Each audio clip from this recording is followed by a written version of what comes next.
Welcome to the training video of ShinewayTech S120 series OTDR. When we turn on the OTDR, you will see three areas in the display. The first area is about the trace, and this area is called information window. And here we have the menu. We can use up and down arrows to access each of these icons and press enter to go into the menu. The first one is about the setup. So in the setup menu, we see a lot of settings. The first one is the range. The range setting is used to cover the distance of the fiber you're going to test. And if we don't know how long the fiber, we can simply choose automatic. And then the OTDR can test the fiber and give a display of the trace and tell you how long the fiber it is. But we can also use manual settings to precisely test and measure. The second setting is called pulse width. Use automatic range, and then the pulse width will also be automatic. And if we change manual settings of the range, the pulse width will also be manual. There always will be a set of pulse width is available for testing different kind of fibers. Use shorter pulse width to test short fibers. Use longer pulse width to test longer fibers, or the fibers with a lot of events along the fiber. So the principle is simple.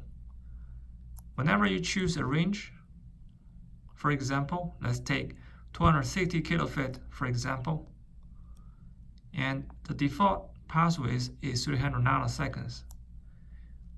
Just use the default or use the pulse width longer than the default settings for longer fiber. In this case, we can choose 1 microseconds or 2.5 microseconds. Just make sure the pulse width is long enough to cover long distance fiber, so we can see a very sharp and smooth trace at the end of the fiber. But if we choose a very short range, for example 4 kilofit, just use the default settings, which is 30 nanoseconds or 10 nanoseconds for shorter fibers.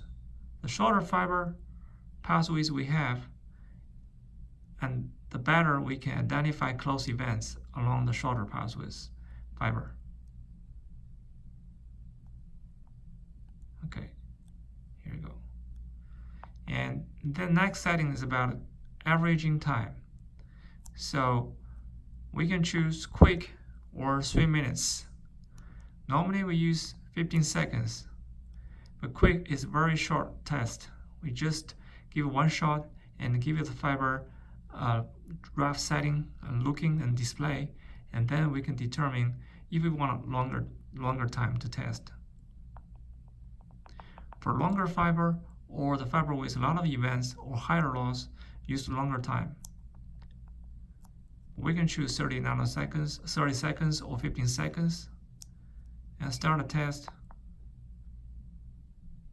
At any time, we can cancel the settings or cancel the test by pressing this button again.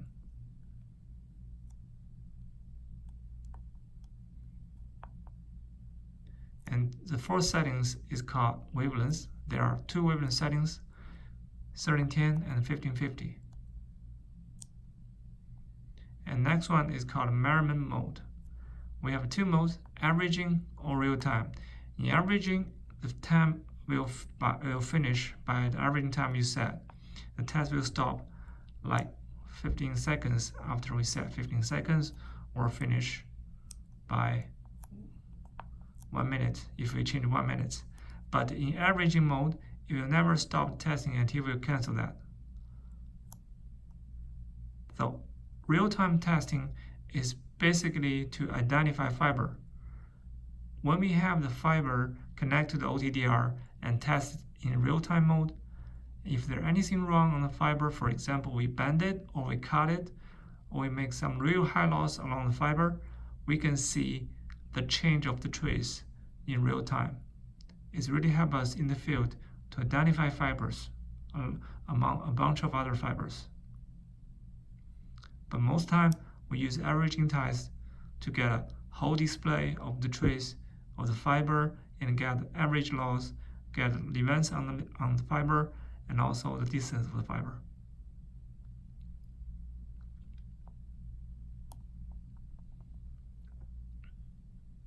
The next setting is called length units. We can change to meter or feet.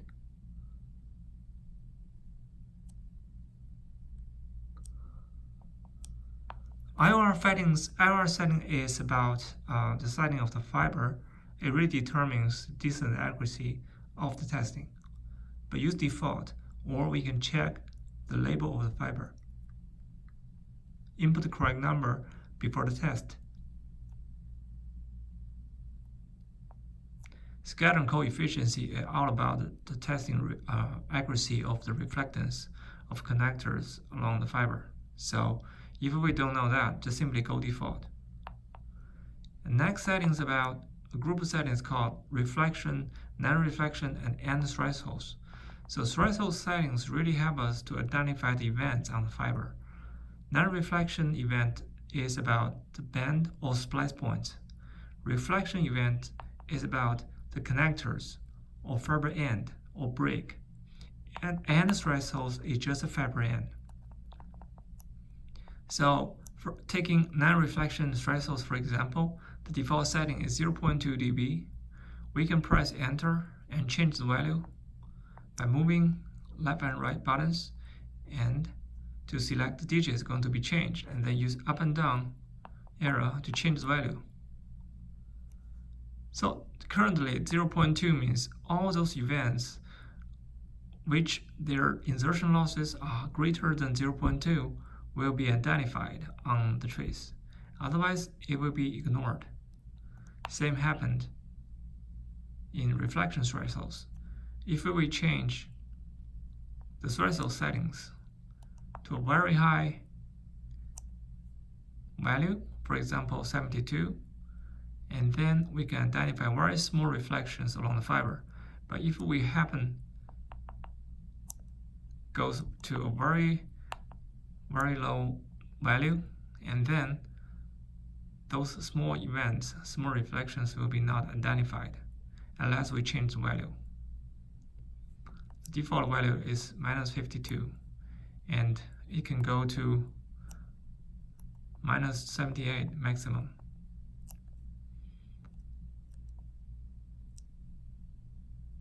The next one is about end thresholds.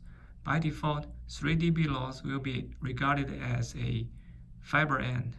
But remember, during the test, when we see splitters, the splitters have very high loss. Make sure we change the end thresholds to cover the insertion losses of the splitter in front of the end. Taking 1/4 splitter as an example, the insertion loss is about 6 dB. So we have to make sure it's higher than that.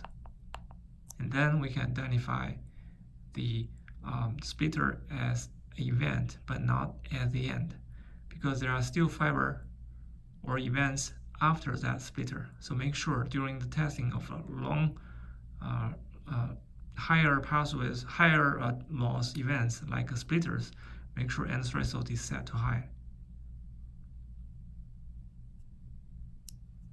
And then it's about a delete file. There are some files saved in this OTDR. If you want to delete any one of these traces, simply press enter when you select it, and you see a star sign right here. Okay, and then we can move up and down or left and right arrow and select delete and delete it, just like that. Confirm yes, the file will be deleted, and press return button to cancel. And And there are also low default functions. If we mess up with all the settings, simply go to low default to restore all settings to factory.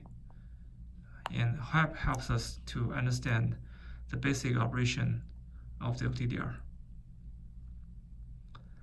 Let's start the testing. Before testing, make sure the connector is well connected, well screwed on, and make sure we clean the connector.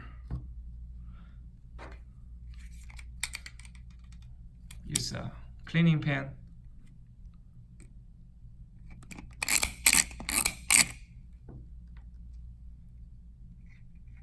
And also make sure we clean the patch cord of the connectors right here.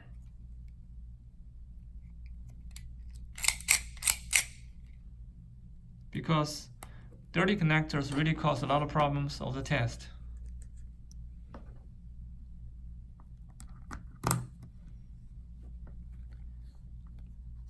We can start a test by using automatic.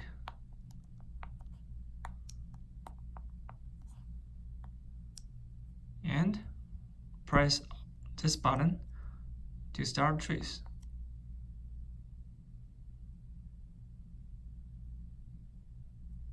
Now we see there are connectors and a connector right here.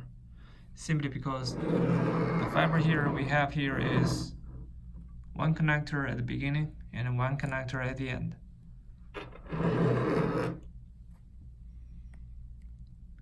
As we can see, a very sharp and smooth fiber trace like this, we don't have to wait until 1 minute. So we can simply press this button to cancel that. And now set analyzing, and then we'll get a result right here. There are some numbers displayed, 1, 2, 3. Those are the event numbers. And now we talk about the event window right here. We can use these buttons and these buttons to toggle between each event. Press and hold this button. In the meantime, press any one of those to scroll back or scroll down the event list. Now you can see here on this event is called 1 out of the 3. That is currently number 1 event of all the 3 events. And the location is 0. And this icon means it's a beginning. And we also see the reflections value of that event. And we can move to number 1. Press and hold this button and press this one. And it shows the current location of the second event. Now it's number 2 out of 3. This icon means that is the end of the fiber, and the location is displayed right here. Number 3 is just a ghost because we have a very short fiber and we have a relatively strong power. So we will see probably a ghost right here. The ghost is identified as a fake image of the first event. So you will see the distance of between the end and the ghost is almost identical to the distance from the first event to the end.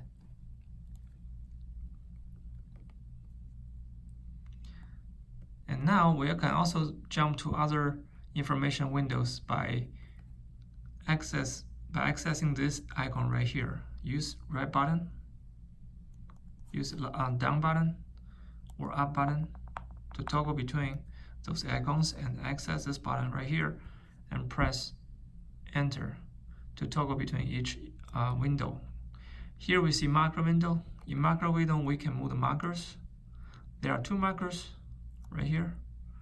Markers help us to identify a certain area of the fiber, certain part of this fiber, to help us analyze those parts. And there are 2 markers, so we can access this icon here. Again, use up or down button, and by pressing this one, and we can move marker B. And then in this window, we can see the distance between the 2 markers and the losses between them two and the attenuation between these 2 markers. The third information window is called trace. We can move this up and down button and to access this information window sign again. Pressing enter, we will see the fiber information, which is show you the total attenuation and total length of the fiber and total loss of the fiber. There's a star sign. That means we haven't saved that trace yet, so we can continue moving our up and down arrow to access the save button right here and save it by pressing enter, and then we can use left and right, up and down to select the number we're going to use for our file name. For example, A. Press enter to enable it, to input that, and then move the buttons to select another digit or number, A5, and then we can move our buttons and to make sure save is selected and press enter. And now the file is saved. We can see the file name is changed to effect, just for example. And let's come back to the information window. We select that icon again, press enter, and we see parameter 1 is all about the settings we use for this testing. We see the averaging time, the range, the error settings, wavelengths, and pulse widths. And we press that button again to see another information window where we have parameter 2. It's all about the thresholds we just used for the testing and also the time of the testing. There are also some buttons right here. This is just open file. We can use that icon to access all the files saved in our OTDR. And this one is called reanalysis. Remember, we just have the settings for the non-reflection, reflection, and end thresholds. If we will change the thresholds, we don't have to go back to field and test again. Simply change the value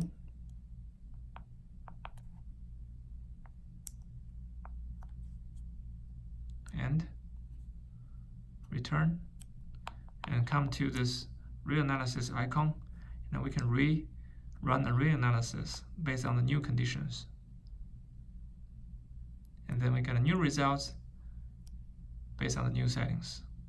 So that's all about a reanalysis.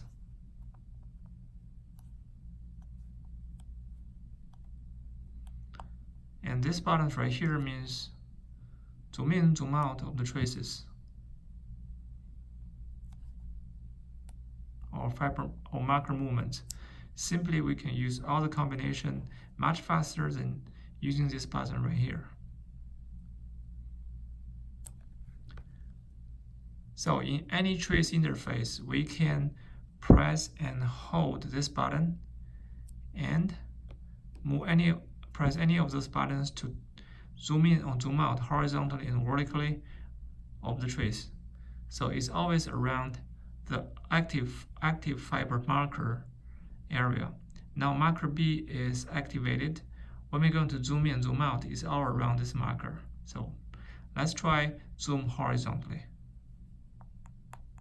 Just like that. And let's try move this button to zoom in or zoom out vertically. Now it's zooming vertically, and now I'm going to zoom out. Or we can also do this horizontally zoom out. So now it's coming back. Now if you have a really bad zoom, we want to come back to the original zoom, we just can press this button to come back to the original zoom. And these two icons here are identical to the function of by pressing this button and hold it, and also by pressing these two buttons. And then we can toggle between each event. That is all about the operation of OTDR, and there's something to be very careful, which is the cleaning. And also make sure if we don't use OTDR for a long time, charge the battery once a month to give a better performance. Thank you for watching.